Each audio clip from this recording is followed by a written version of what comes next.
representation in Parliament.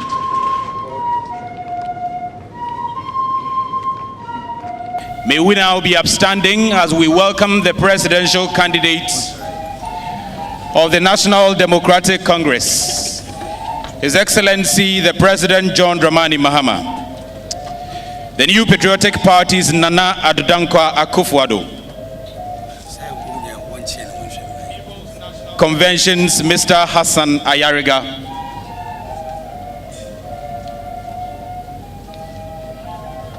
and the Convention People's Party's Dr. Abu Sakara Foster.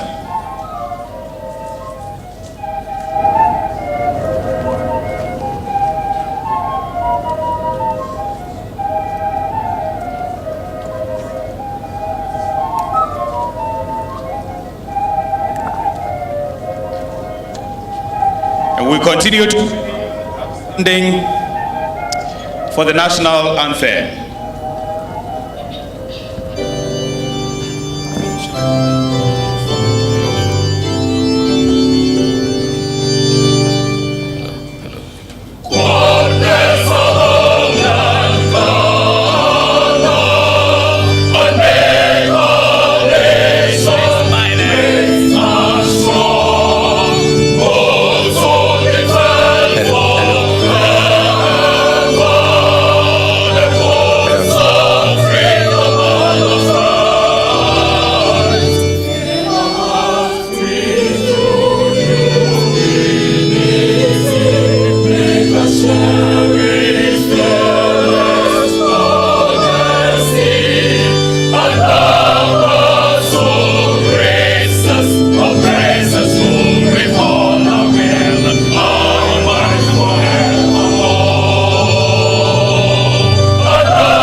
Thank you very much, the Winneba Youth Choir.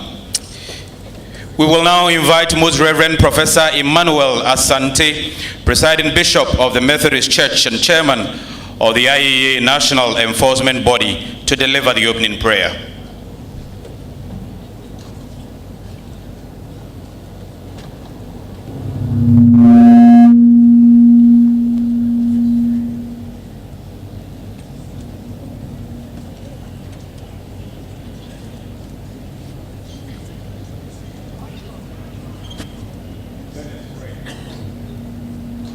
Father, we give you praise, we give you thanks that you have brought us here together, and especially for our presidential candidates who have come to tell us what they have for this nation, Ghana, to enable us to decide on them. We commend this evening into your hands, believing that apart from you, there is nothing we can do. And so we humbly pray that you will grant them the grace, Lord, as they seek to deliver, stand by them. We pray for those who will be asking the questions, that you grant them clarity. And we pray that our candidates will also get the message clear, so that as they deliver to us, we will also know, and the nation will be able to make up its mind on whom to choose. We pray that, Lord, as you seek to deepen our democracy through this way, Ghanaians will understand that politics is a matter of ideas and not a case of fighting and violence, that together we'll be able to make an informed choice. This is our humble prayer. So be with us this evening and glorify yourself. For we pray in the dear name of our Lord and Savior, Jesus Christ. Amen. Amen. Thank you very much, Most Reverend Professor Emmanuel Asante, Presiding Bishop of the Methodist Church. May I continue to request that we all remain upstanding as we observe a minute silence for the departed soul of our late former Vice President, His Excellency Alhaji Aliu Mahama.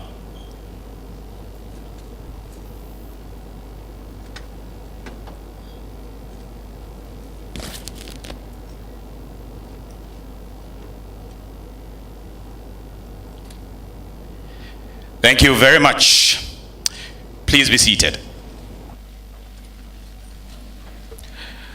I now invite Mrs. Jane Mensah, Executive Director of the Institute of Economic Affairs, to give us the welcome address.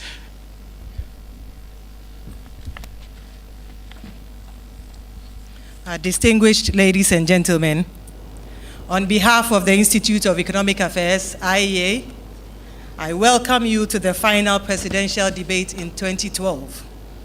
I also extend a special hand of welcome to our 4 distinguished presidential candidates. Thank you for honoring our invitation once again and for being here in person to address the concerns of the electorate. Starting from the northern part of our country in Tamale, the debate traveled to the western regional capital of Takoradi. We are now in Accra, the hub of political activity in Ghana. It's been a long journey, and we are pleased that this debate is finally taking place today. Distinguished guests, in all these journeys, we have been guided by the central theme, upholding electoral accountability. What we at the IEA have sought to do with these presidential debates is simply to broaden the space for dialogue, offer a platform for healthy contestation of different visions, and provide an avenue for undecided voters to make an informed choice on election day. In this enterprise, we are happy to announce that we are succeeding. Ghana's elections are finally becoming issue-based. The movement away from a politics of personality attacks and acrimony to one of issues is gaining ground. Indeed, the debates have to date provoked extensive media and public interest. For well over 1 week after the first 2 debates, both print and electronic media focused on analyzing the policies and plans of the candidates. However, we are not fully there yet, and there's still more to be done by the electorate to hold our leaders at all levels accountable. Distinguished guests, tonight's debate focuses on critical themes such as good governance, natural resource management, as well as children and women's issues, to name a few. These themes are only a part of the many contested policy areas in this year's election, but we hope tonight's dialogue would help shape public understanding on key policy challenges and provide voters with better information. Ladies and gentlemen, the theme of our 2008 debate series was strengthening the pillars of Ghana's democracy. In that electoral cycle, our range of programs was geared towards entrenching democracy in Ghana. This year, our focus is on electoral accountability and the need to make our elections issue-based. We hope that through these debates, the presidential ticket, which has most subjected itself to your probing questions and has demonstrated the ability to address your concerns, gets your vote. On behalf of the IEA, I wish to express our gratitude to Star Ghana and its partners, the United Nations, as well as the Netherlands Institute for Multi-Party Democracy. Their generous support has made the hosting of the 2012 debates possible. Finally, we would like to thank all you patriotic citizens of Ghana for your questions, your support, your prayers, and your presence throughout the debate series. The IEA wishes all the candidates the best of luck in tonight's debate. Distinguished guests, as we go to the polls in a fortnight's time, may God bless our homeland Ghana and make our nation great and strong. Thank you for your attention. Thank you very much, Mrs. Jane Mensah, the Executive Director, the Institute of Economic Affairs. May I now respectfully call on the Chairman of the IEA 2012 Presidential Debate Committee, Reverend Dr. Mensah Otabil, to give brief remarks.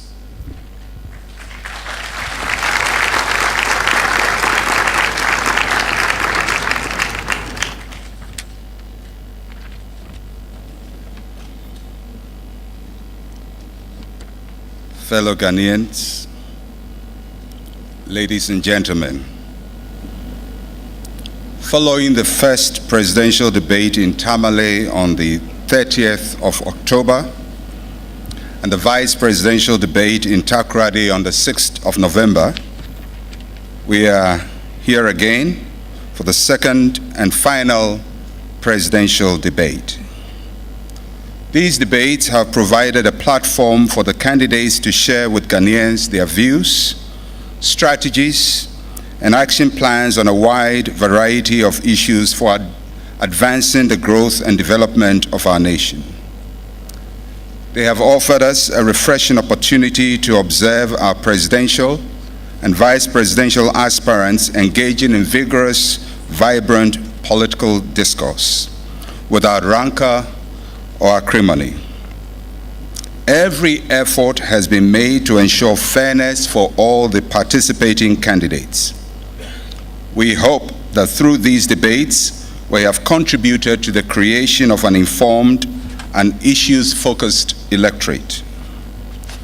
Key structures within the debates are the presidential candidates whose political parties have representation in Parliament, a presidential debates committee, a team of moderators, and you, the citizens of Ghana. You'll find the names of the members of this year's committee in your brochure. The moderators for this year's 3 debates were selected by the political parties from a short list of 14 possible moderators. The questions were invited from a broad range of civil society groups and associations, and from the general public through adverts in the national newspapers. A small team, including the moderators, then collated and edited those questions that best voice the concerns of the people, as reflected in the range of questions received. The representatives of the political parties also balloted for the order in which they are represented on stage. We are acutely aware of the fact that given the wide variety of issues raised by the public for possible discussion, and considering the time constraints for each debate, we definitely have not been able to address every issue considered to be of concern to every Ghanaian. In all, we received over 700 questions, of which just 40 were selected for the 3 debates. To those whose concerns have not been directly or indirectly addressed, we can only render our sincere apologies. As was the case for the 2 previous debates, tonight's debate is also being covered live on all major television and radio networks, with televised sign language translation, and also on the internet.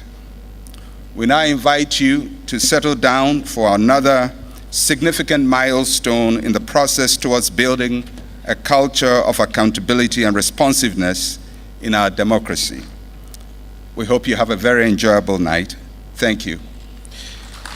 Thank you very much, Reverend Dr. Mensah Otabil, Chairman of the IEA 2012 Presidential Debate Committee.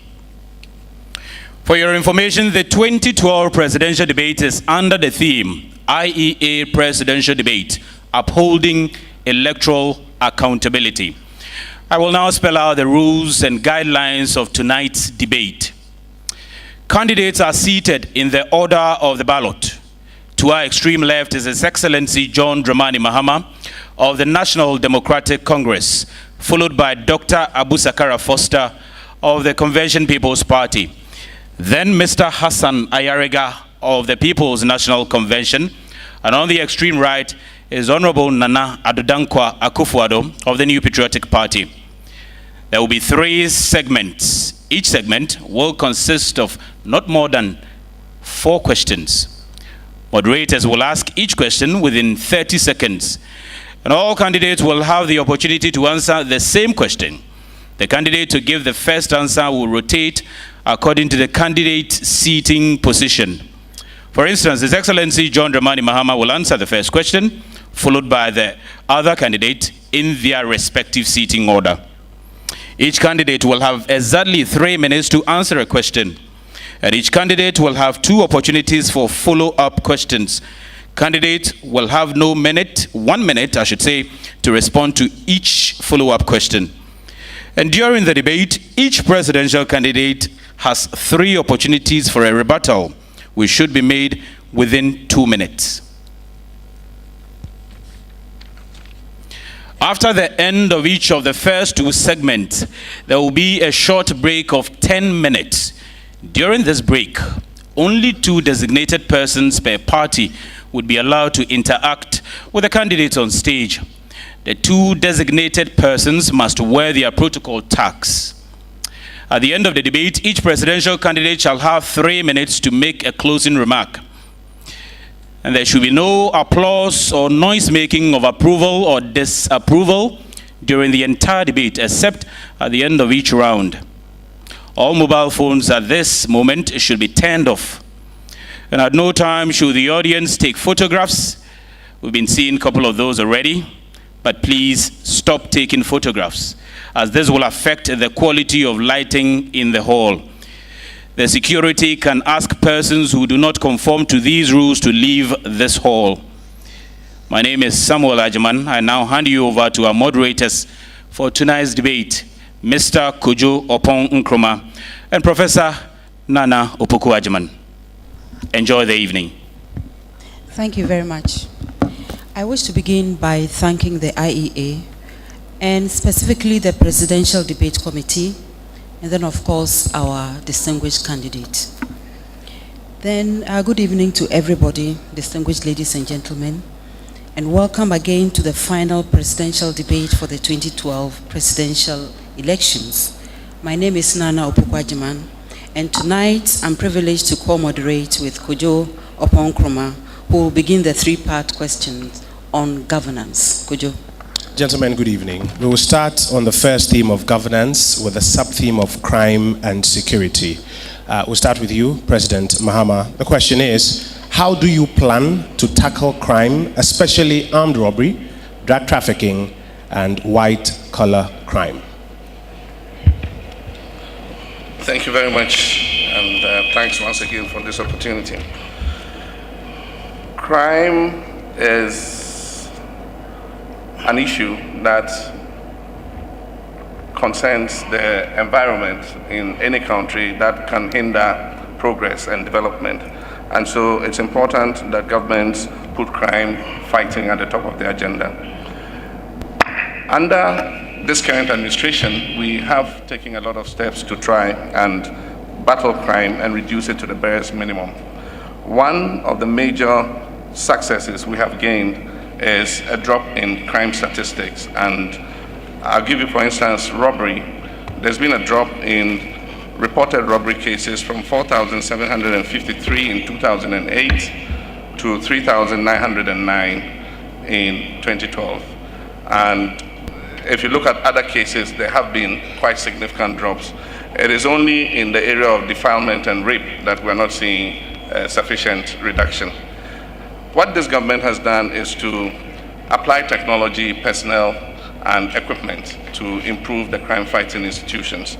And so the police have received vehicles, they have received protective gear for the fight against armed robbery. They have received communications equipment to be able to communicate effectively in the fight against crime. Aside from that, we have strengthened their laboratory support in terms of the forensic lab. We have overhauled their forensic lab completely to provide for ballistic testing, to provide for DNA testing, to provide for testing of narcotic drugs. And in addition to that, we have also increased the number of personnel. Over the last 4 years, we've recruited 4,000 new police personnel to beef up the numbers in order to make sure that their presence is more felt. With regards to narcotics, we have increased funding to the Narcotics Control Board from a little over 1 million Ghana cedis to 7 million Ghana cedis over the last 4 years. This has helped the Narcotics Control Board to increase its capacity to detect narcotics. We have also strengthened our collaboration with our foreign partners to strengthen detection and prevention and also arrest. And if you look at the statistics, there's been a significant drop in reported cases of narcotics. White-collar crime continues to be an important subject, and we are adding it to the curriculum of the police service in order that they coach police officers on detecting white-collar crime. IOCO's law has been revised, and they have seen significant appreciation in their funding in order that they can fight white-collar crime, especially cybercrime. And this is giving us some significant results. IOCO is having a higher morale, and they are carrying out their mandate in a more effective manner than they did. Thank you, Mr. President. I want to go to Mr. Abu Sakara Foster, Dr. Abu Sakara Foster. Good evening.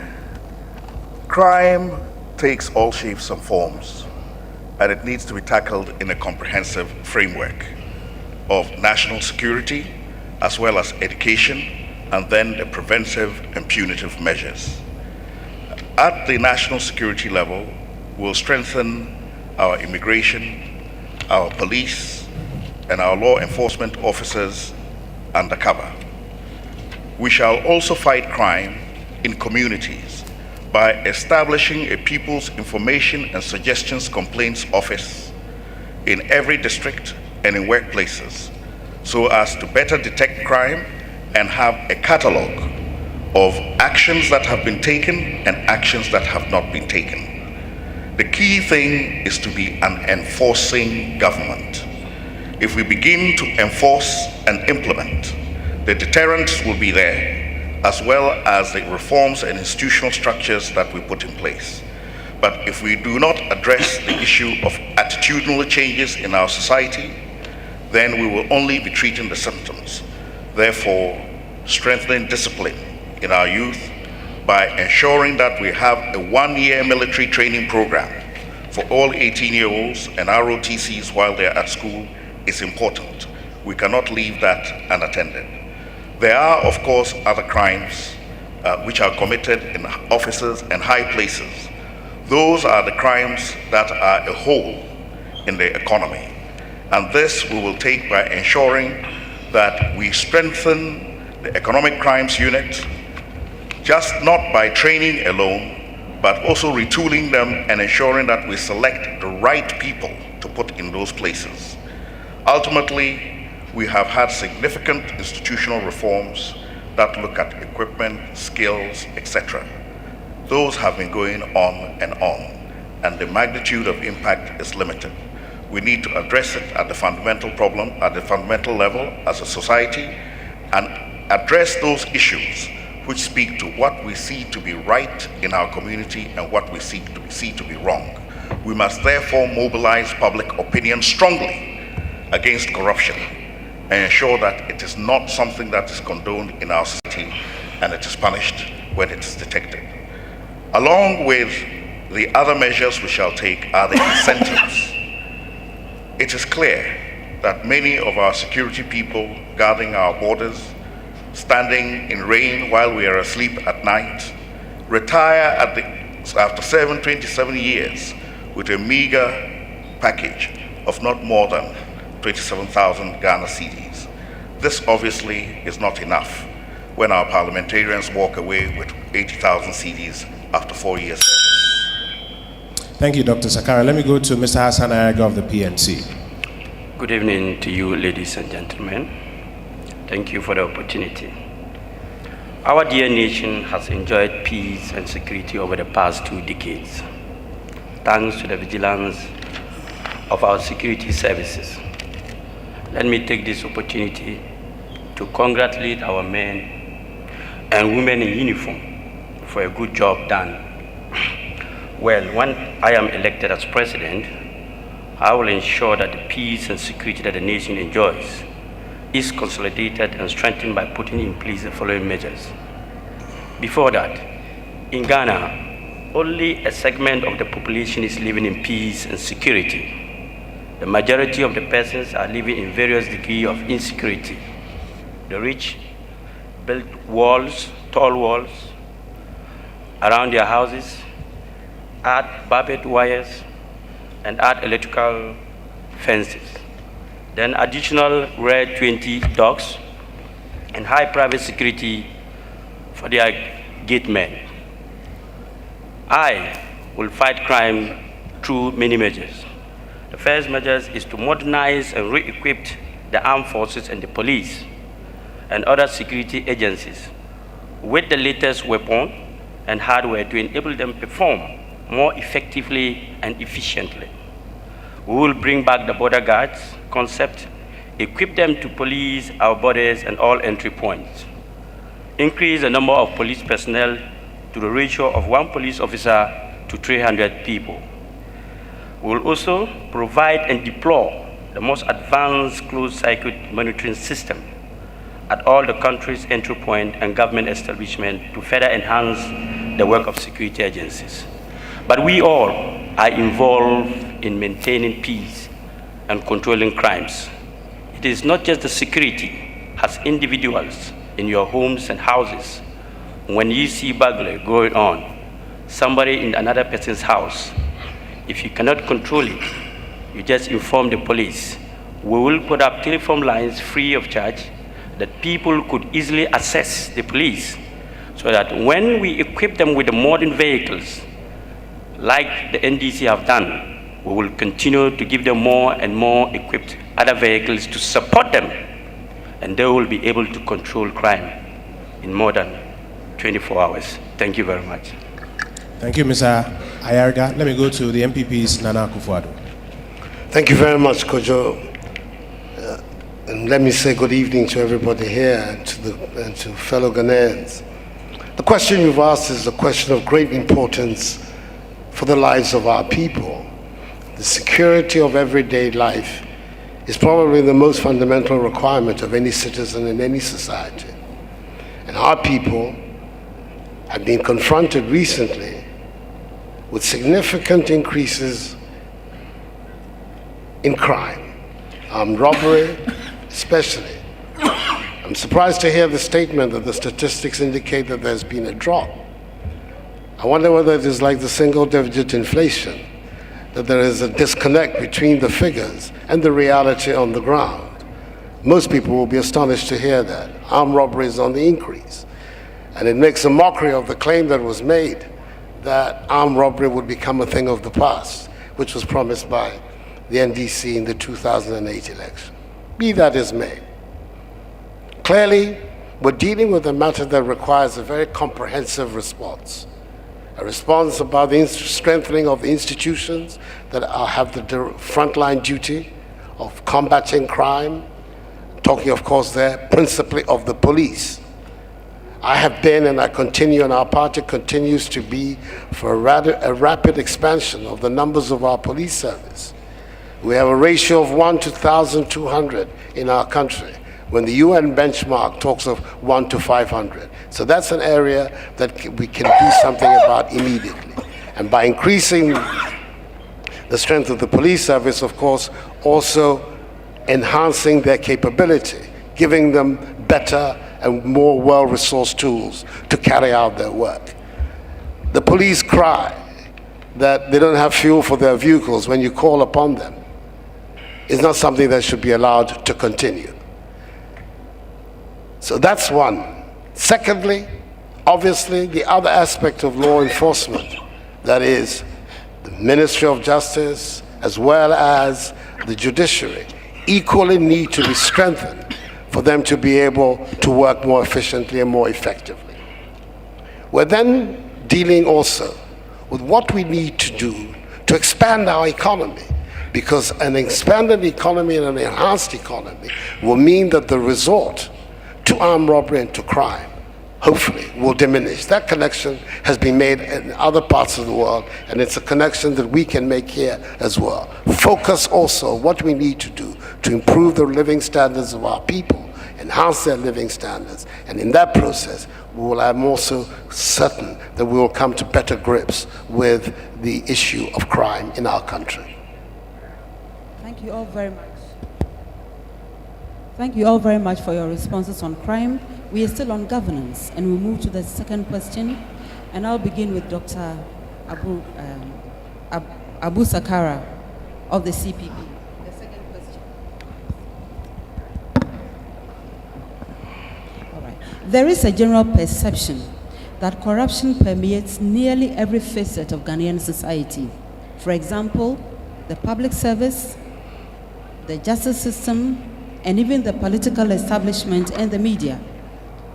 Specifically, the question is this: what steps would you take to address this problem? Thank you. The first thing is to strengthen the institutions themselves. The issue of corruption is pervasive because it is difficult to detect, and it also becomes part of a habit and attitudinal changes. Therefore, we have to have mechanisms in place first to detect it. This is why I suggested that we will have a complaints committee set up that in offices and public places where people can go to first make complaints. Thereafter, the Whistleblowers Act, which we have put in place but not empowered because we do not give anonymity, we do not give security, we will make sure that those things are in place to ensure that when people make complaints, they are not the ones who get punished. And this is very important to the detection of corruption. We will also ensure that the Procurement Act and also measures which are put in place for disbursement of funds in public institutions are tightened up. First of all, the issue of decentralization is important to decentralize even the corruption, because when it is all left in the center, it is of gargantuan proportions. But if we decentralize the funds for implementation to the local level, where people can see what the money is meant for and have a measure of holding the public officers accountable, we will reduce the incidence of crime and corruption. That is one of the measures we shall put in place. Furthermore, we will ensure that we take steps to recover the perceived benefits of corruption. If people are left with the benefits of corruption, it is an incentive. If we take measures to recover those assets and bring them back to the public purse, then it will give less opportunity and less incentive for people to be involved in corruption. We also will do things that protect our security forces themselves. We live in a community where everybody knows what everybody does. And to enforce the law is almost to become a pariah. We need to educate people and change the public awareness around that attitude so that when people are enforcing the law, they're not seen to be the pariahs and the wrongdoers. Rather, they should be encouraged and praised. Finally, I think the attitudes of children who see gains in corruption need to be stopped at an early stage. Thank you. Thank you very much. We now move to Mr. Hassan Ayariga of PNC, please. Thank you. I have not access to the National Anti-Corruption Plan, so I cannot comment directly on it. However, let me state my view on corruption. All the four of us here, sitting here, says we are against corruption. Yes, we know corruption is inimical to national development, and all Ghanaians must speak and act against it. Corruption takes several forms: political patronage, slaves, kickbacks on contracts, inflated contract prices, nepotism, and all these are acts of corruption, which Hassan Ayariga will not countenance as a president. Yes, we have institutions like SHRAC, EOCO, Integrated Initiative, etc., committed to the fight against corruption. These institutions must be resourced, and the PNC government will do more than what the other parties are promising in this respect. However, beyond supporting this institution, I feel as president, you can best fight corruption by leading by example. My father, Nana, was in the MPP government when President Kufuor defended corruption that it started from Adam. This Kufuor's principle translated to chop, make I chop. You cannot lead the fight against corruption with this mentality. When I say I will lead by example, I mean that I will be truthful. You can speak the truth, you can fight corruption, and if you know even the senior high school is not possible, yet you promise it, you are being untruthful, and you are prone to corruption. If you hide things about yourself, and you come to tell us different things, it's also corruption. We will also strengthen the state institution with fighting corruption so to as that they investigate and punish all persons engaged in corruption. Let me state one few things. Mala Isa, as you know, I will not ask my party, I will not talk so much about it, but I will tell you one thing that the MPP government did in prosecuting the PNC man when many other cases were sitting and dismissed, and we could not even find dockets, and they were missing in the Attorney General office, where my senior brother or my father was the Attorney General. So Hassan Ayaraga is saying, in dealing with corruption, the laws will be no respectable of persons, simple and short. Hassan Ayaraga will not keep companies with drug dealers, alone appoint them as advisors.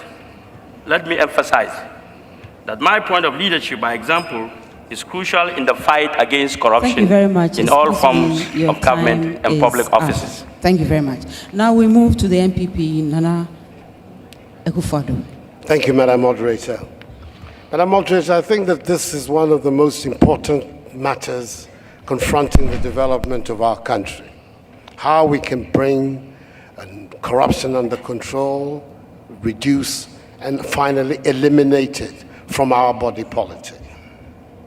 I see the beginning from the example that the leader will give.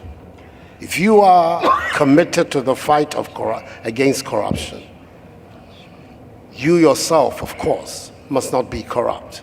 You yourself should be somebody who can take on the fight because you're not corrupt, have never been, and will not be. That is the position in which I stand. Not being corrupt, never will be, and have not been. That's the first thing. Secondly, we need also to strengthen the institutions that have to deal with matters of corruption. Once again, obviously the police and the other agencies that now exist in our republic, the SHRAJ, the EOCO, and the rest.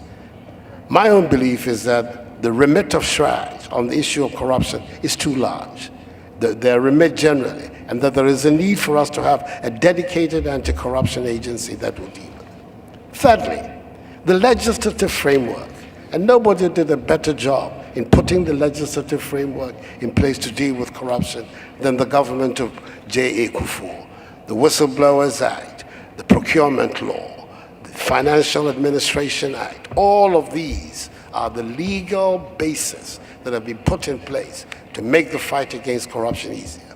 One of the big things is that the first time that the Whistleblowers Act was implemented, the whistleblowers, contrary to the spirit and intention of the law, were the ones who found themselves in trouble. Dismissed from the civil service, they had to go to court to fight to bring their way. That clearly did not send a good signal about the fight for corruption in the NDC. We have had a series of events that have alarmed our nation. The most, of course, are these very famous, dubious judgment debts that have been paid out in the last few years. Large sums of money, payment of which are very questionable and whose basis many people in Ghana question as examples of high-level corruption. We know about the petty corruption that exists within the bureaucracy.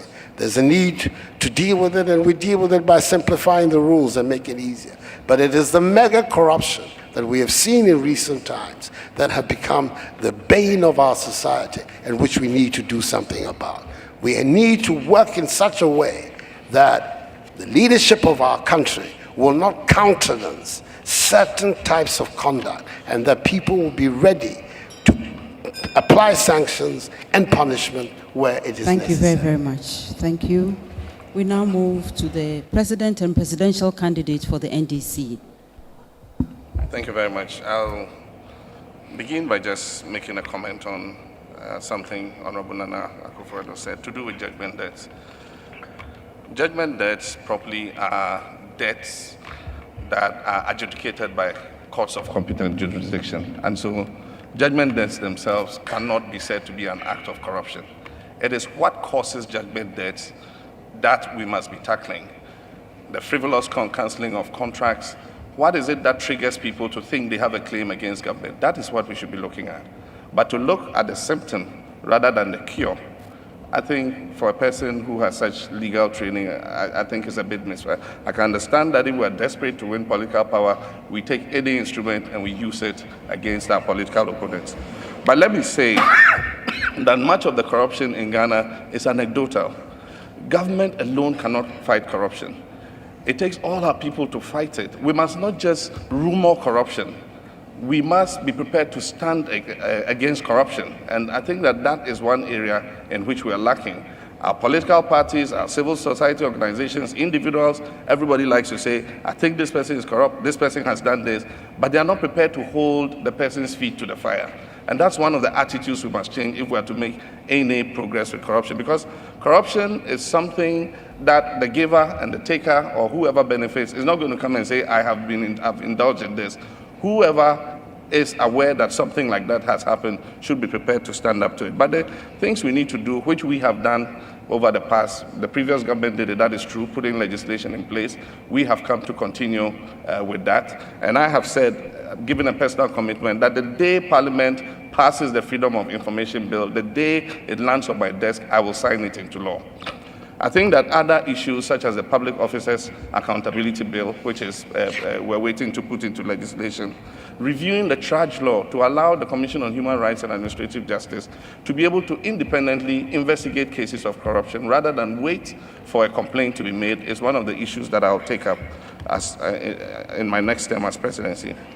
Expanding resourcing of the anti-corruption agencies, which we are doing. We've increased the funding to TRAJ. Indeed, IOCO has seen a 300% increase in financing in terms of personnel. Also, personal leadership. I will lead by example in terms of corruption, deal strongly with people who are corrupt in my government. Decentralization is one of the issues I was going to raise. My brother raised it. When you have an over-centralized system, it makes it more corrupt. If you decentralize and send the resources to the local level, there's better supervision. Sting operations like ANAS has been doing, we need to involve the judiciary to see how it can be accepted as evidence in our courts. Unfortunately, we don't have that environment. And so when you do sting operations, it's very difficult to present that evidence before a court of law. Thank you so much for your response. All of you want a rebuttal? Please. You have one. Thank you, Madam Moderator. Madam Moderator, I'm beginning to believe that the President's memory on some matters is, I don't know how to put it, but it lacks something.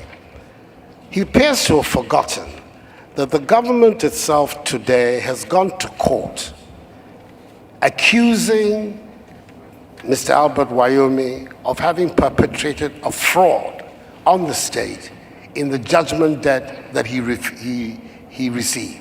The government, in fact, is in court prosecuting him on the ground of fraud and is also in court asking for a refund of the money. Now, these are not speculations. This is not a question of judgment debts properly so-called. These are dubious judgment debts.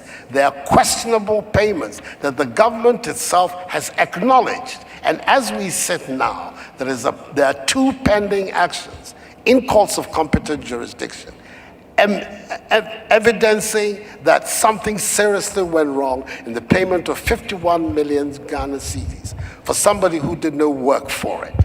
Can you imagine what those monies would do in terms of building schools and hospitals? These 400-odd schools, primary schools, could have been built with this money. The reality is that the judgment debts that have become the subject of controversy in our country are not the normal judgment debts that we're talking about. That there appears to have been official collusion to take monies out of our treasury and pay it to people who were not deserving of those payments. So I'm glad also to hear today the president talking about the need to provide evidence. His predecessor lambasted the former president, D.A. Kufuor, when he made that statement that he would not countenance that the minute an allegation is made, he would investigate it. I believe that that should be the position of this government. Thank you very much. Thank you. Your time for rebuttal is up. Thank you. You want another rebuttal? Yes, thank you. Please. We have now finished one term of the Mills administration, and we finished 2 terms of the Kufuor administration. All through this time, we were assured that the Freedom of Information Bill will be passed, and it has not been passed. I would like to know who is holding it up, where, and how, and why. Thank you. Thank you all very much for your responses to corruption. You want a rebuttal? Yes, I just want to clarify, use it to clarify this issue. The point I'm making is, what are the sources of those judgment debts?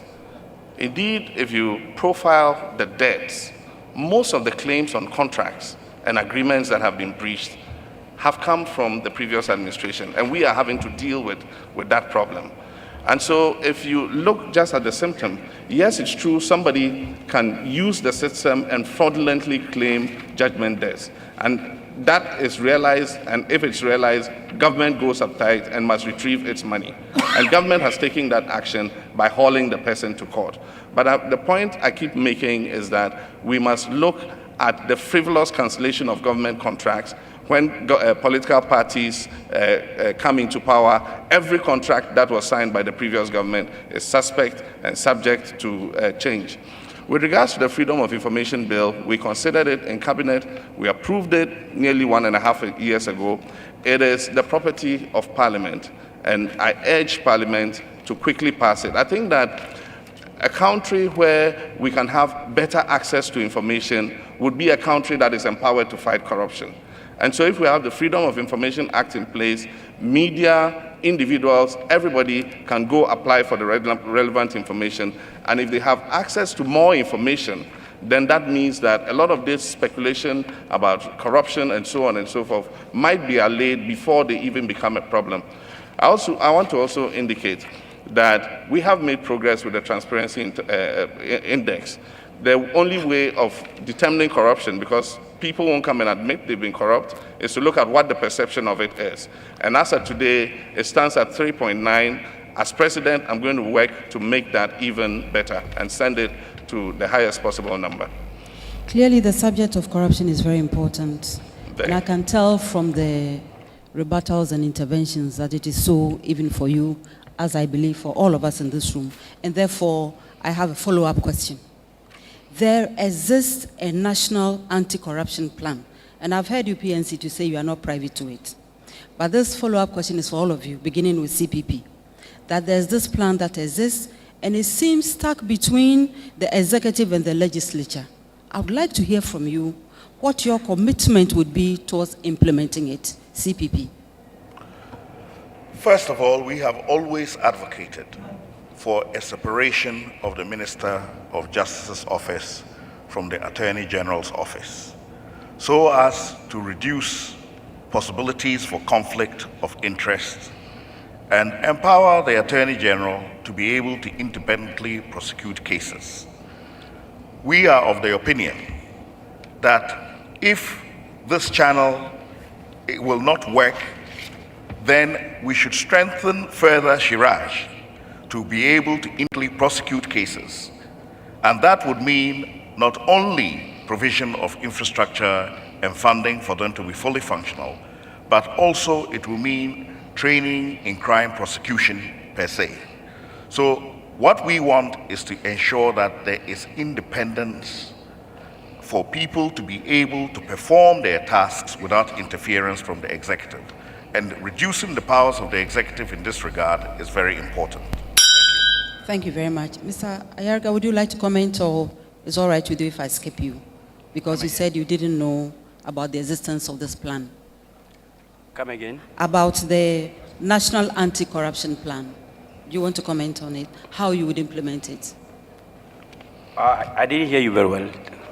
There exists a national anti-corruption plan, which seems to be stuck between the executive and the legislature. What would be your commitment towards implementing this plan? I think that from the word go, many of our regulations and our constitutions need to be reviewed when it comes to some particular aspect. I know that Shrag and Yoko, when given the necessary powers, they can work beyond others, anti-corrupt policies that will be issued to be able to change reforms and legislative reforms and attitudinal change. In addition, if we establish a special unit to keep an eye on government appointees, I believe top officials and others known sources of corruption similar to Armiao and us will work better for us than the public sector alone. Thank you. So, to Nana Akufo-Addo, please. NPP. Thank you very much, Madam. The commitment of our party and ourselves to the implementation of the National Anti-Corruption Plan is unequivocal. We have one modification that we would like to bring to the plan. The plan was led in its making by Shrag, and our view is that the remit of Shrag is far too broad for it to be the most effective means of dealing with corruption. We believe that the creation of an anti-corruption agency specifically dedicated to that is a critical step that we have to take. Secondly, there can be little question that there is a need for the Attorney General to delegate his power to this anti-corruption agency to give it the opportunity directly to prosecute where it thinks prosecution is necessary. And we would do it. We don't think that there's any particular need for the separation, because at the end of the day, that's not the issue. The Freedom of Information Act had a 60-day period. Thank you very much. Now to the NDC. Thank you very much. The National Anti-Corruption Plan, Cabinet endorsed it. I was in the Cabinet meeting that discussed it. And we think it's a good plan. It's going to strengthen the fight against corruption in this country. The major plank in this plan is strengthening the anti-corruption agencies. And I think that that is at the core of our fight against corruption. Apart from public collaboration with the anti-corruption agencies and the security agencies, I think the next major issue to do with fight against corruption is the resourcing of the anti-corruption agencies. We've started to do this by increasing the funding to EOCO, and I think that also increasing the funding to TRAJ. I don't think TRAJ has a problem with its remit and its mandate. TRAJ's problem is under-resourcing in the face of competitive fights for resources for healthcare and education. As president, I'm committed to increasing the funding of TRAJ and making TRAJ have stronger teeth to be able to go after corrupt officials. Thank you, Mr. President. Gentlemen, we are still talking about governance, and I want us to talk about decentralized governance for a moment. The process of decentralization in our country hasn't gone as far as desired. You take a pensioner, for instance, still has to travel to Accra for his benefits. There are many across the country who still have to come to Accra for very basic and simple things. Here's the question. What strategies would you use to advance the decentralization agenda in your tenure? Ms. Ayaga of the PNC, I will start with you. Can you repeat the question again, please? What strategies would you use to advance the decentralization agenda in your tenure? Thank you. The last IEA debate, I made mention of decentralizing the system of government in Ghana. Many did not understand what I was talking about. If you take Ghana into consideration, you will realize that everything is based in Accra here. Government contracts, government offices, businesses, and many other things. Even when companies come to Africa or Ghana to establish, they are fitted and sited in Accra. Now, you realize we have 10 regions in Ghana. We have the Ashanti region and many other regions. In the northern part of Ghana, we have vast land and we have cheap labor. Now, if we do not decentralize the system by, first of all, encouraging investors to make good use of land and labor in other regions, secondly, to make good use of available resources or opportunities that are in other regions that we don't have in Accra. Thirdly, we need to decentralize the system so that the movement of labor from the south, from the north to the south, will be cut off. Take Accra, for instance. Early mornings when people have to go to work, the whole place is congested. People drive 3 hours to their offices. If we are able to decentralize the system, then we will have a way of having jobs created in many of the regions that we have. For instance, we can move the iron rod company to be in Bolga. We take cement to be in Tamale. We take the plastic companies to be in Ashanti region. In that way, when we decentralize the system and decentralize all the activities of operation, it will now make the economy strengthen and have so much jobs for people across borders. It will stop the movement of young people from the north to the south. It will breach the poverty and also breach the sadder game that the NDC is putting up. I think that more, institutions have to be created to make sure that decentralization works. Thank you very much. Thank you. Nanado, the question is how? What strategies would you use to advance the decentralization agenda in your tenure? Thank you very much, Kojo. Yet another very important question for the future of our country. My understanding about decentralization is that we're talking about the devolution of power.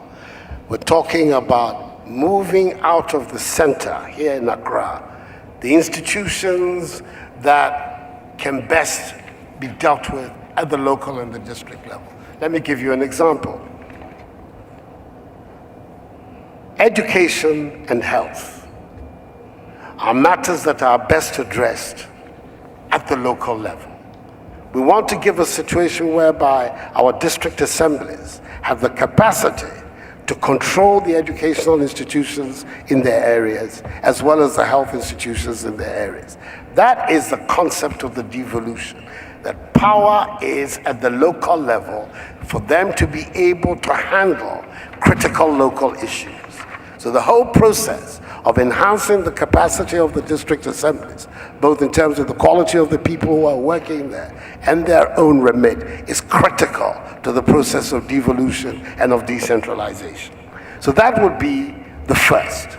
Recognizing that it is difficult for anybody to say who has power to give it up easily, but that those of us who are at the center, God willing, if we have the opportunity, will recognize that the development of our country requires this process of devolution, and that therefore it is in the interest of our country to move the consideration of some of these basic fundamental issues for treatment at the local level, at the district level. That will be a very, very critical part of the strategy that we're going to have for decentralization and devolution. Clearly, the process of also giving the district assemblies the wherewithal in terms of the quality of people who are there is also going to be extremely important. I am for using the facilities of the local government school here in a much more dramatic and rapid manner than we have seen so far, to be able to turn out the people that can man our district assembly administrations and thereby take ownership of these critical institutions that we need to have in our education as well as in our health structure. So you have a combination of, first of all, the determination, the commitment to the decentralization process. I think that is, to a large extent, is what has been lacking. Once people speak of decentralization when they're in office, when they're in opposition, but when they get into office and they recognize that they're going to have to cede their power, they tend to then become slow and shuffle their feet. So we have to have the commitment, and then we have to have the recognition that we need to do a great deal to enhance the capability of the local government institutions that we have at the moment to be able to handle the issues of decentralization. Thank you. Mr. President, the question is how? What strategies would you use? Often the question is a bit awkward for me because what will you do? I am doing already. I've been chairman of the Decentralization Oversight Committee over the last 4 years, and we've done phenomenal. I disagree with you when you say we haven't achieved much. We have. Decentralization has 3 steps. It's got political, it's got administrative, it's got financial. We've done much with political. Indeed, other countries have come to study our district assemblies concept. And so we've made phenomenal progress with that. The districts are taking decisions of their own on what they want to do, what their development projects is. And so they've been empowered enough to be able to do so. Administrative, we had a problem of transferring the staff of the civil service to the local government service, which by God's grace we have achieved. It was a very difficult process. We had to educate the workers because of the transfer from civil service to local government service. They were scared about what was going to happen to them. Last year, we had a symbolic transfer of the staff. The head of civil service handed over the staff to the local government service. We're recruiting additional 2,600 staff to service the new districts that we have created. Then you have financial. Financial is where you empower the districts with the resources to be able to determine what they want to do themselves, hire their own staff, pay them themselves, rather than have it done at the center. Currently, we have a centralized payroll, which is at the Accountant General's Department. And for the first time, what we did was we introduced composite budgeting, because composite budgeting is what takes care of equipping the district assemblies to be able to manage their own finances. One of the things we realized was the education sector and the health sector, which are 2 critical sectors that must be in the decentralized departments, were taken out by the previous administration. We have put them back in. And that is why teachers and nurses and other people would eventually have their payments made at the district level, and it would be easy to know if a teacher is at post or he's not at post, because the Controller and Accountant General sits here, the head of the Ghana Education sits here. If a teacher doesn't go to school, they don't know it. But at the district level, the district chief executive is more likely to know if a teacher is not coming to school or a nurse is not at post than the current system that we have. So we are doing it already. One of the things we're doing is to increase performance by using the District Development Fund. Based on the performance of the district assembly, you get more of the DDF financing. So this is to encourage them to increase their performance. Then aside from that, we have the urban development grants. Based on the performance of the urban metropolitan assemblies, we give them more grants. But there are a few outstanding things to do with the politics of it. Election of DCEs. I think that we need to trust our people that they can make the right choices for themselves. Like Nanado said, it is tempting to keep a control of the DCEs when you're in government. And I remember when his government was coming, they said they were going to do election of DCEs, they didn't.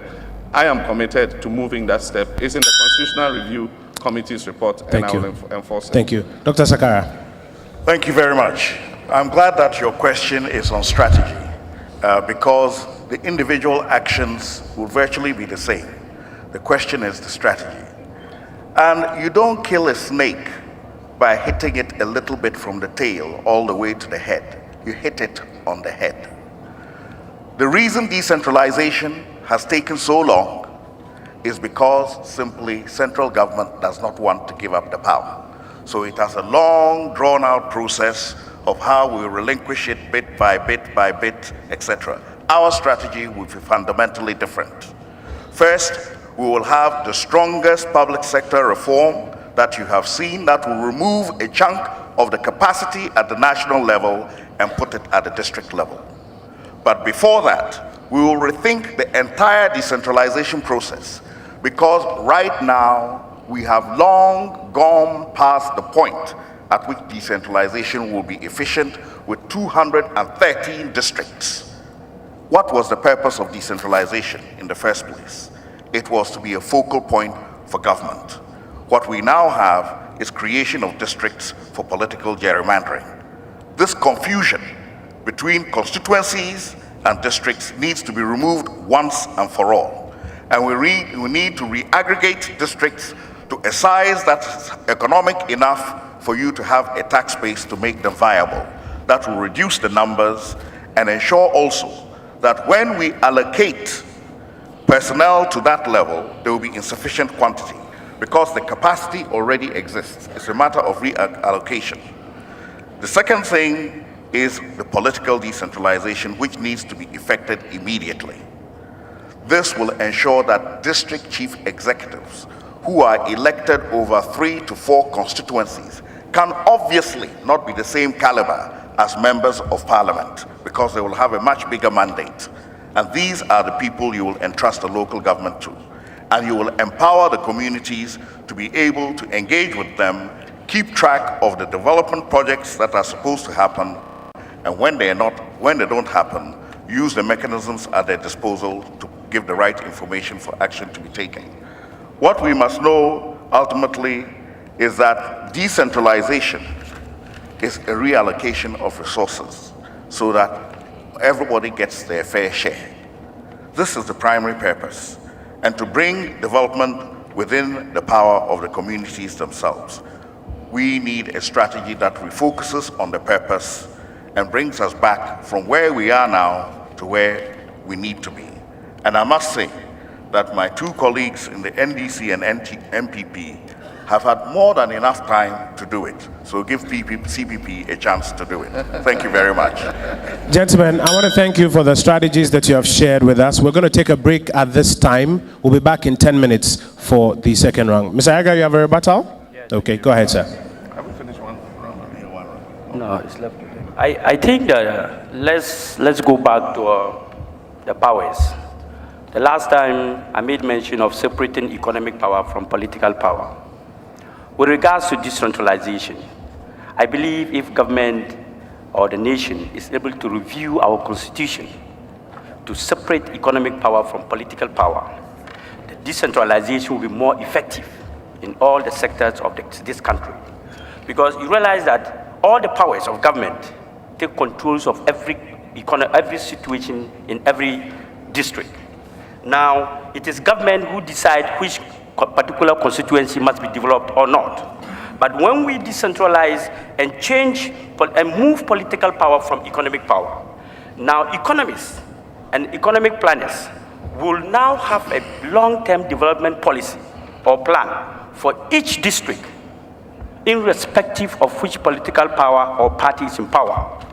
We will then know that if Boku is supposed to be developed for the next 20 years, and this is the plan, no matter which government is in power, we are not worried. Funds will be allocated to each district, and district executives will be elected among themselves, not appointed by government, where the DCE gives orders to the assemblymen and to other executives that are elected by the committee of the district.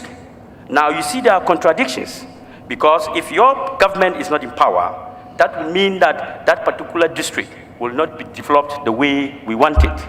But if we separate them, whether the NDC government is in power or the MPP government is in power, development process will continue. Development process. Go ahead, sir. I need 10 seconds to finish up. Go ahead. Finish up, sir. The NDC and the MPP has failed, so they are worried that we want to take the power from them. So, development process will continue without fear or favor. Then nobody will be afraid of losing his job. Nobody thinks that the NDC is in power, so if I do not perform and NDC comes, they will take me out of government. Okay. Now, thank you. Your time is up. I thank you. Gentlemen, thank you for your strategies. We're going to take a break at this moment. We'll return in 10 minutes for the second round. Thank you.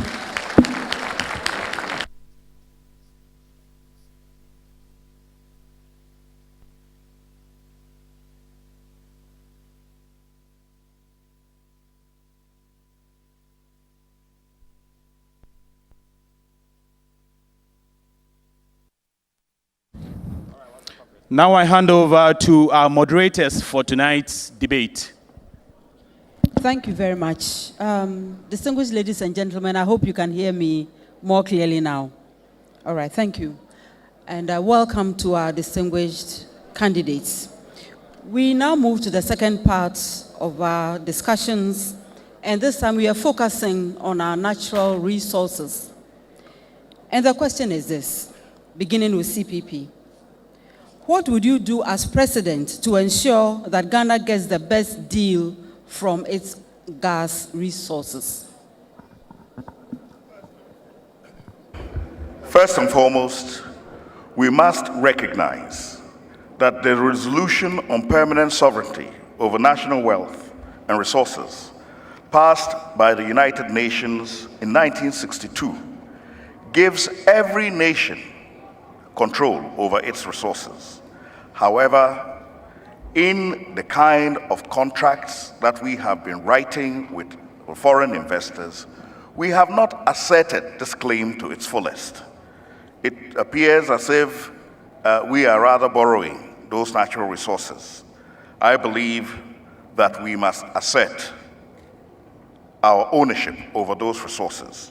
And we will do this first by ensuring that we use the existing opportunity of the oil income to gather sufficient capital resources to have very different kinds of contracts in the subsequent oil fields that we explore. Those will focus on ensuring that we build the technical capacity, the knowledge gap, we bridge it to be able to exploit our resources fully onshore. It will also ensure that we process that oil onshore with all the ancillary industries associated with it. We will also ensure that the local content law, which has not yet been passed, is passed. In fact, the petroleum and exploration and petroleum law that governs the industry is still also not passed. These are measures that we would implement with a sense of urgency, because you cannot be exploring an industry without the framework to govern that industry. Setting up the Petroleum Commission as an institution without the instruments for it to carry out its duties and functions is not sufficient. And I believe that we would ensure the subsequent bills are passed quickly. We also need to better audit the costs of exploration to ensure that we know the revenue that is coming in from it, right at source, to be able to determine whether or not we are getting our fair share. We need to improve the monitoring of output by ensuring that our own people are put in place with mechanisms that are effective to measure those outputs. We need to view that natural resource as an inheritance of the future generation yet unborn, and manage it with the responsibility that a responsible government should have to ensure that our own resources benefit our own people. We need also to improve the capacity of our local entrepreneurs to engage. Thank you very much. We now move on to PNC. Mr. Yariga. Excuse me, can you turn on your mic? The recent discovery of oil and gas in commercial quantities was greeted with joy and enthusiasm by Ghanaians, hoping that their living condition will change. Unfortunately, 3 years after oil production, nothing has changed. This is because the production agreement entered into with the oil companies does not favor Ghana and Ghanaians. Under the agreement, Ghana received only 13% of oil produced, and out of this 13%, 3 goes to 2 individuals, leaving the nation with just 10. This is robbery, corruption. This is outrageous and unacceptable. When I become the president, I will review all agreement in respect of oil production to favor Ghanaians. Let nobody tell me that it cannot be done. President Rawlings reviewed the VALCO agreement to favor Ghanaians in 1980s. I will draw inspiration and experience from him and review all agreements on oil production to favor Ghanaians. I will also expand the exploration of oil and gas to cover other coastal areas and the Baltic bays with discoveries of oil that have been made. The aim of this expansion program is to increase production of oil and gas to generate more revenue. I will also increase local businesses and ensure that communities in the catchment areas benefit more from the oil find. Industries and agriculture will also be given a boost from the oil production. The level we currently get from our oil resources are too low. We are not tracking the amount of oil that we are generating and are being shortchanged. The oil resources we have can make this country a real middle income in 5 to 10 years. The oil revenue or resources we have can replace all the donor support that we go out to beg for all the times. And if we manage them properly, we will not go out to borrow monies from other countries because the oil is here. But the last time at the IEA, I said it, that it is not with us. We are only a country that we call we have oil, but the oil is in the hands of the foreigners. And we believe if we as leaders cannot retrieve in the national anthem, we pledge to uphold and defend the nation, but yet we have sold it out to the people leaving the nation with nothing. Thank you very much. We now move on for a response from the NPP, Nana Akufo-Addo. Madam, once again, thank you on this most critical of subjects. I think it's important that all of us recognize that the situation before we found oil is substantially different from the situation after we have found oil. The agreements that were made to entice people to bring their capital to find the oil were at a time when the oil wasn't clear whether we had oil or not. Today, as a result of the find, we know that our shores have the hydrocarbon resources that would allow us to be able now to take a very much more forward position. So the mere fact that the original agreements tended to be favoring the investor, in my view, was the correct strategy. We needed that investor to come, make the investment, and it was done. And the result of it was the Jubilee fields were discovered under Kufuor's watch. Question number 2, how do we treat this new find? Are we going to treat the new oil and gas resources like we have treated our other natural resources? We continue to export them in their raw form and are happy with that? The revenues from the export of the oil? No. Our view is that the discoveries and the revenues that are coming from it give us an opportunity to use it to transform our economy and transform our nation.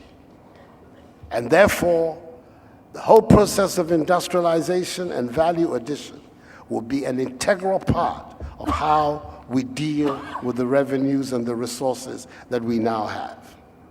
Thirdly, we are not going to be able to get the best value from these if critical decisions, for one reason or another, internecine struggles within the ruling party, are delayed.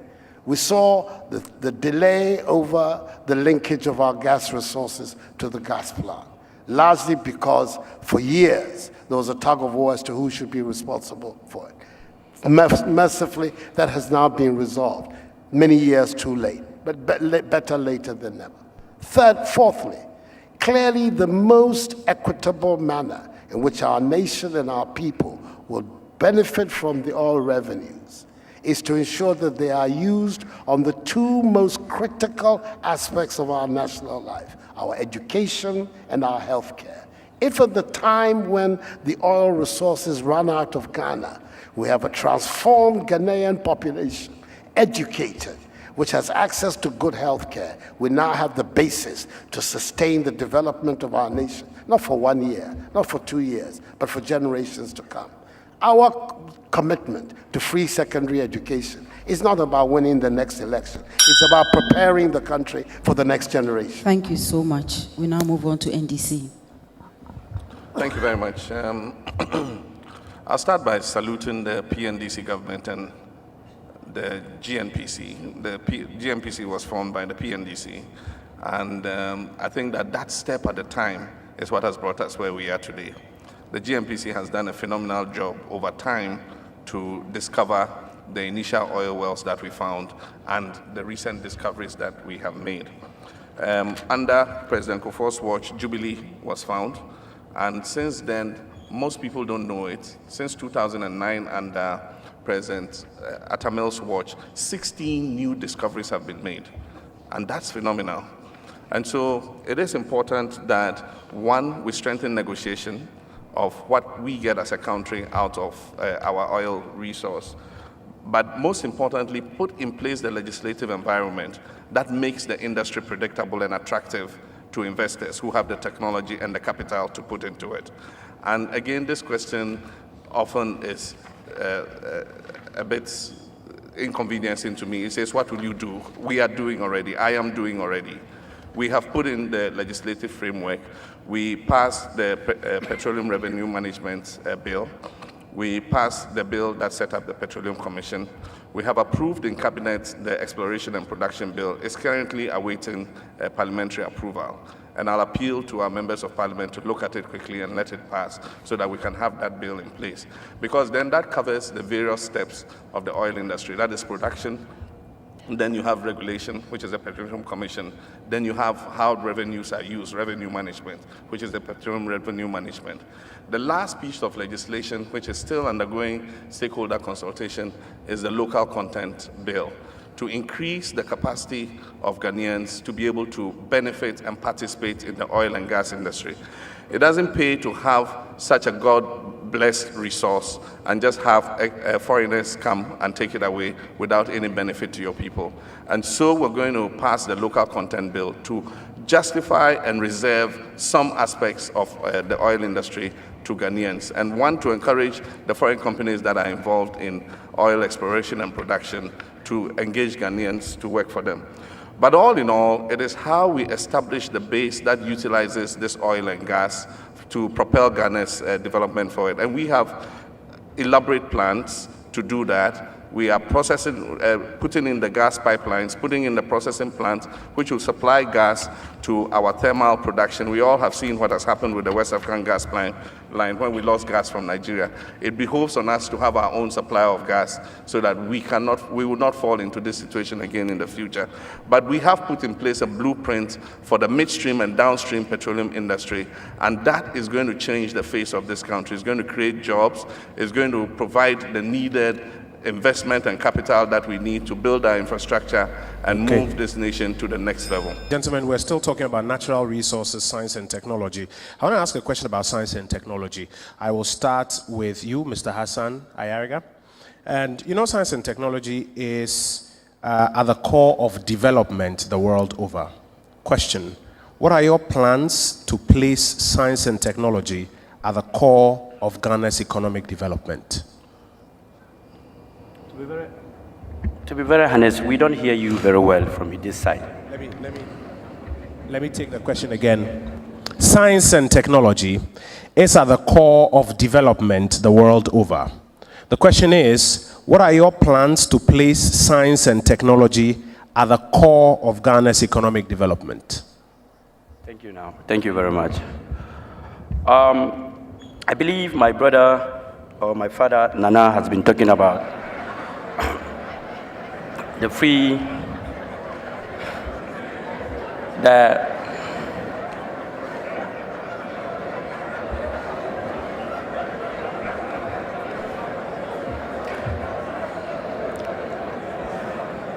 please, thank you. Has been talking about the free educational senior high school system. Now, let's not be worried about the free senior high school. Let us be worried about the quality of education that we want to deliver to our people. Now, I think that what we need to do is to change the curriculum of education to start with science and technology. The University of Science and Technology in Kumasi is there to provide sciences and equip our students on technological-based subjects. Today, if you go to the University of Science and Technology, even the lift in the building is spoiled. And they are responsible for such courses. Now, the question is, how do we get these schools to do or to give proper education regarding science and technology?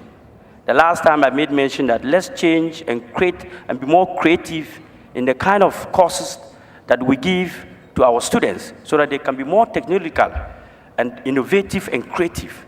So that at the end of the day, Ghana will produce graduates that are not avoidable, but absorbable. In that sense, we are able to say in our national development policy, we need to have 200,000 students that will graduate from the University of Science and Tech doing sciences. The gentleman we call Asafo Kantanka has been able to produce and manufacture cars in Ghana. Both the MPP and the NDC government have not been able to resource this gentleman to be able to employ more students and teach them the knowledge that he has regarding science and technology. At least, it doesn't mean that you must come from a school before you can teach technology. Some people have it from wisdom and knowledge, but they are not students. Go to magazine. We have many students, many people there that can manufacture and build cars, but because they are not in the classroom, we have ignored them. So our government will re-emphasize and change the curriculum of education rather than free, and make sure that we are more creative and innovative in delivering our educational sector and sciences. Thank you. Thank you. Ms. Ayaga. Nana Akufo-Addo. Thank you very much. Thank you very much, Kojo. Question after question tells us about the significance of this debate and the importance of these questions to our future. I think we have to start at the basic. First of all, we need to look again at the curricula we have both at the primary and the secondary level and infuse those curricula with a greater emphasis on science and technology, training, and knowledge. That's the first thing. The second, we need the teachers that will teach our children about science and technology. The initiative that Kufuor began, that of the 38 training colleges of education we have in our country, 15 of them were specifically dedicated to the teaching, the output of teachers mired in science and technology, is one that I will build on, create more and expand the capacity of our training colleges to produce teachers in science and technology. Thirdly, go around the schools, and I've been doing that the last 2.5 years. Everywhere I go, I try to visit a school to see for myself what's on the ground. Virtually all of them have no laboratory equipment to speak of. How are you going to develop science and technology in our schools if the schools themselves are bereft of the basic equipments that will introduce people to science and technology? So that's clearly a major gap that we need to fill and fill urgently. Again, our tertiary institutions, Kwame Nkrumah University of Science and Technology, the University of Mines and Allied Technology in Takwa, are the institutions that are meant to focus on producing the engineers and the scientists and the technologists that we need. I believe there's a great need for us to refocus these institutions on this core mandate of producing engineers and technologists. My understanding was that the original vision of KNUST was to be the Ghanaian equivalent of MIT. We need to go back to that. And beyond it all, the commitment that we have to make to get away from the raw material exporting economy to an industrial value-adding economy. That automatically raises the profile of science and technology in our country and the need for us to have the institutions that can support them. So we're talking about a holistic presentation of a solution involving training, involving the Thank you. Let me go to the President. Mr. President, 3 minutes. Thank you very much. Nobody doubts what the role of science and technology is in development. If you look at every single case of countries that have moved to the next level, it has been on the wings of science and technology. And so it means the investments that we do in this area are crucial to our forward movement. Let me start.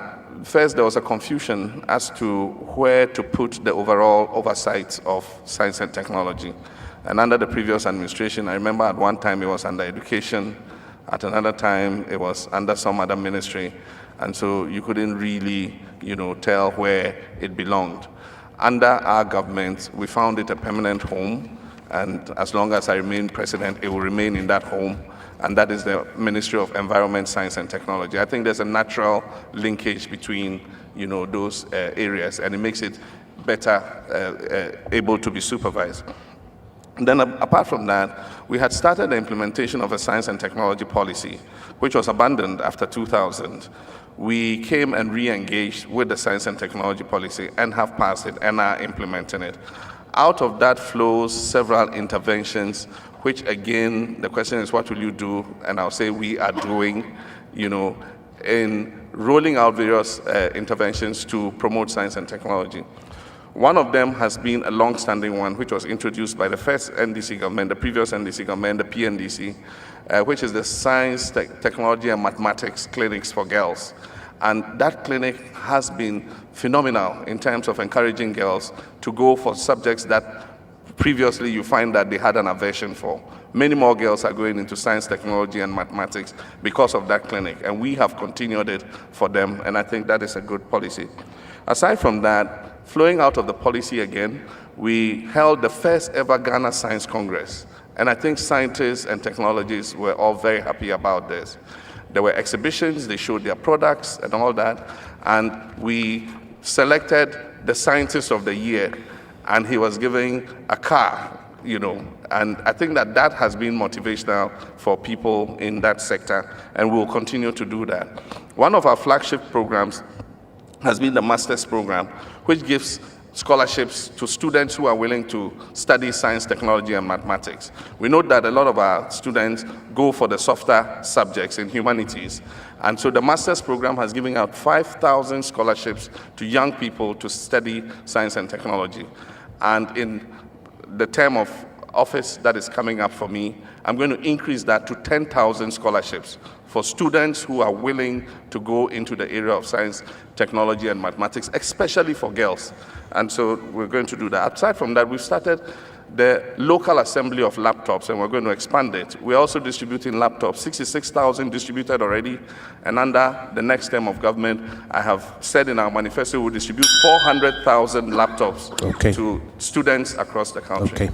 Okay, Dr. Sakara, 3 minutes. Thank you very much.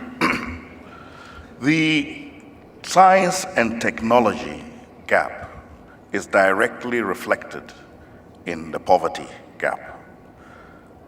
If we do not have science and technology driving the economy, then you will find that we are not able to close the income generation and the other measures that we need to take to improve people's lives.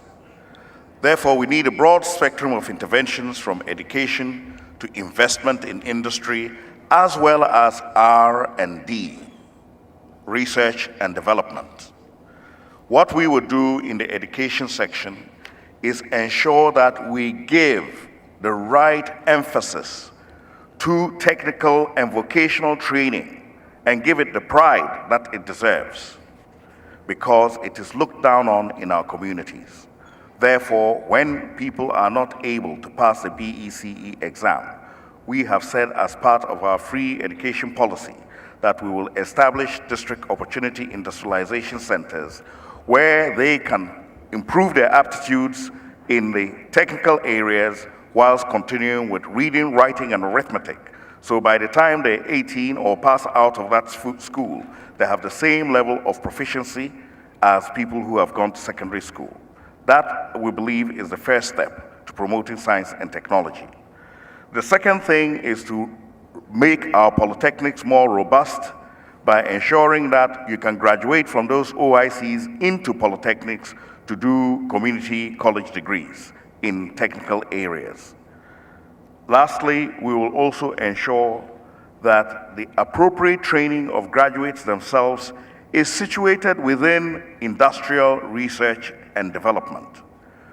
To move the ideas from the shelf to the factories, we will establish a 10 million CD research and development fund for innovations.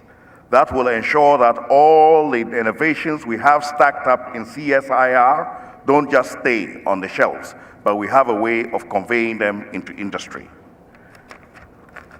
Ultimately, knowledge is demand-driven. If we are not making direct investments to grow industries in strategic areas where we have resources and comparative advantage, agriculture, the petroleum industry, fertilizer industry, also the light manufacturing, we will not be having the demand pool to bring knowledge and technology into the commercial sector. Therefore, we must make those investments as well as ensure that we continue a steady stream of people who can graduate from one level to the other. For us to be able to maintain those investments, we need to negotiate for markets for our light industry with people who we are dealing with in resources. Thank you. Thank you also very much. Now we move to the final question on natural resources. And I begin with the NPP, Nana Akufo-Addo. Generally speaking, our discussions on and our plans regarding natural resources leave out the marine resources. We would like to hear from you your ideas on how to expand our contributions from this sector, that is our waters, the sea, and so on, to our national life. Madam, thank you so much. First of all, we have to recognize that those who are in our marine industry, we're talking essentially about the fishing community, represent something like 2 million Ghanaians. We're talking about virtually 10% of our nation which is engaged in fishing activities of one sort or another. So it's a very large constituency and a very large community that we're talking about. There's certain things that clearly we need to do. One, to make sure that we conserve our marine resources. The unbridled industrial exploitation of our seas is a matter that is going to come to haunt us unless we're prepared to make the courageous and principled decisions that we know to ban large-scale industrial exploitation of our seas. It's a difficult decision, but it's a decision that other countries have made, and they have benefited from the decision. They have allowed the marine stock to rejuvenate, revive, and grow. We need to do that. Secondly, those involved in the industry, a great deal of capacity building is necessary for them. You look at the old canoes that the majority of our fishing folk are using. In today's world, fiberglass and the rest, they have no access to it. A conscious effort has to be made to enhance the capacity of our fishing communities to be able to fish as modern fishing people do. So these are immediately matters that we have to situate at the very center of our planning and of our strategy for development. Thirdly, the various problems that this community has had, access to pre-mixed fuel, capacity to buy, outboard motors. These are matters that really by now we should have found solutions for. I am strongly of the view that we have to take politics and politicians out of matters affecting the fishing industry. Yes, they're an important community, but they're an important community for the development of our nation, not necessarily for the fortunes of any particular political party. It isn't right that political parties, chairmen of political parties, are the ones responsible for distributing pre-mixed fuel. Those are not things that advance. We have to take politics out of it and allow the fishing authorities and communities to be able to handle these matters themselves. Thank you very much. We move to the NDC. Thank you very much. Again, here I'll say we're doing a lot to improve our marine resources. The major problem with our marine resources has been overfishing and use of illegal methods. And that has emanated from our inability to police our waters. But let me also qualify that we can't do this in isolation as a country because we share the Gulf of Guinea with our neighbors. However, we protect our little corner of the Gulf of Guinea. If overfishing and poaching and illegal methods is allowed in other countries, then it won't mean much for us. But we'll do as much as we can in our little corner and persuade our neighbors to join us in doing so. So one of the things we've done is to equip the Navy. We came into government in a situation where the Navy had 2 old seagoing boats that took 48 hours to reach the end of our maritime boundary. We have, over the last 4 years, provided the Navy 7 brand new boats to increase their capacity to be able to police our waters. This with a 2-pronged vision, one to protect our oil and gas resources, but at the same time also to assist with protection of our marine resources. The other thing is to equip the police to take over from the Navy, because it is not a naval function to police marine resources. The soldiers are not trained for that. And so we're training a marine police. We've ordered the first vessel for them. The policemen who are training as marine police are currently in the Navy training how to operate vessels and how to, do the things that they have to do. So that is what we're doing. But one of the major problems threatening our marine resources is pollution. We're throwing all kinds of plastics into the sea. Fishes are, washing up on our shores with plastic in their bellies, and we're pumping raw sewage into the sea. We're taking steps to do that. We're setting up the new liquid waste treatment plant so that all liquid waste from the cities would go into the treatment plant, treated before they are discharged into the sea. The issue of plastics will take awareness. We're appealing to our people to stop throwing plastics all over the place. But there are some other measures we'll take in that regard. Well, let me also say that we're giving assistance to the artisanal fishers by giving them outboard motors. And we have a flagship project that is getting ready to take off under the CDB. And that is the provision of new landing sites along our beaches, where the fishermen would not only have a safe harbor to berth their canoes, but will also have cold store facilities at the place. They would have processing facilities to be able to process their fish and to be able to preserve whatever products they bring from the sea for the market.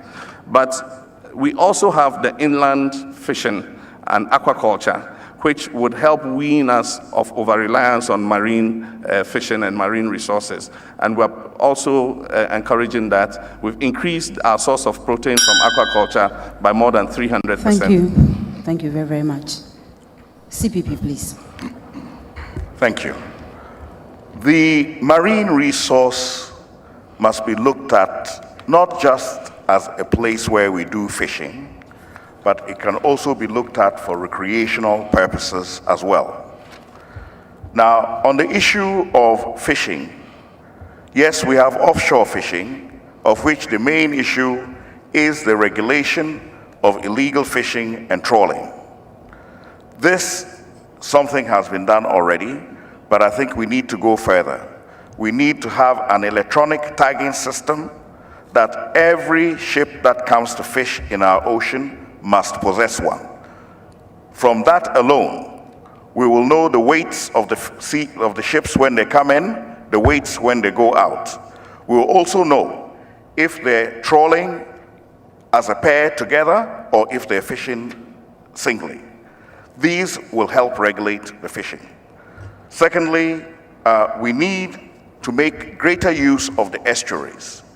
The estuaries can probably give our small-scale fishermen more income than going out to the sea with subsidized premixed fuel for a jolly ride and coming back with very little catch. If we focus on the estuaries, there's possibilities for prawn fishing, for prawn industry, which can be as big as what they're doing now. And I believe we already see the prawns there. It's a matter of making sure that we improve it and make it something that they do more often in a technical way. The matter of recreational use of our marine resource. We all are aware that Ghana is one of the closest countries to zero longitude and zero latitude.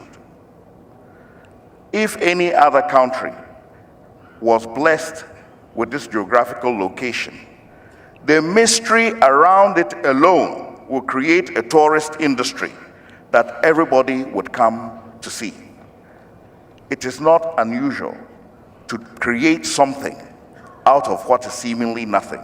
And I believe that our tourist industry could do a lot more to promote this geographic location and associate it strongly with Ghana, because there are already myths that if you're near that point, the water goes in a reverse centrifugal fashion down to the ocean, and that has power of reducing poisons from your body.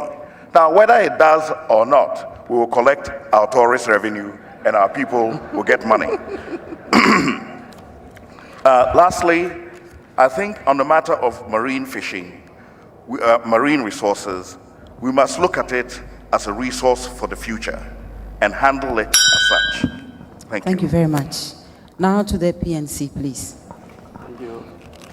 Thank you very much. We are blessed in Ghana, but we tend not to know and make use of the mineral and natural resources that we do have.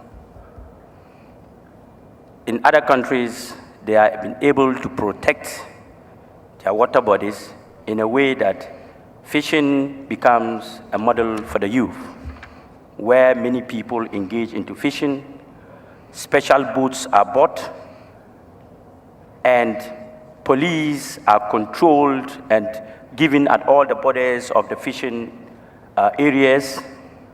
We in the PNC, when elected as government, we will review the existing fishing laws and block all the loopholes that tends to put our fisher flock at a disadvantage.